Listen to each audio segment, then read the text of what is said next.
Кытайга болгон мамлекеттик сапарынын алкагында Садыр Жапаров Си Цзиньпин менен сүйлөшүүлөрдүн жыйынтыгында Кыргызстан менен Кытайдын жаңы доордо баарын камтыган ар тараптуу стратегиялык өнөктөштүктү түзүү жөнүндөгү биргелешкен декларацияга кол коюшту. Мындан сырткары сапардын алкагында эки тараптуу бир катар документтерге кол коюлду. Анда 2024-2025 жылдарга карата кызматташуу программасы, илимий техникалык кызматташтык боюнча комиссия түзүү жөнүндө протокол, маданий баалуулуктарды урдоону, жашыруун казууларды мыйзамсыз ташып келүүнү жана чыгарып кетүүнү алдын алуу жөнүндөгү макулдашуу, жогорку сапаттагы сооданы өнүктүрүүнү илгерилетүү боюнча биргелешкен иш-чаралар планы жана бир нече маанилүү тармактардагы келишимдер бар.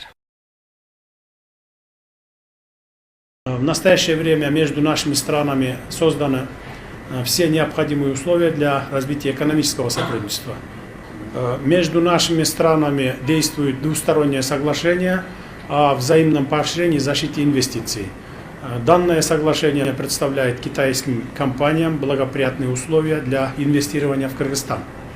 Действующее соглашение об избежании двойного налогообложения дает возможность китайским компаниям инвестировать в Кыргызстан, зная, что налогом они будут облагаться только один раз. Исходя из перечисленного, кыргызская сторона приветствует и приглашает китайские компании принять участие в ведении бизнеса в Кыргызстане.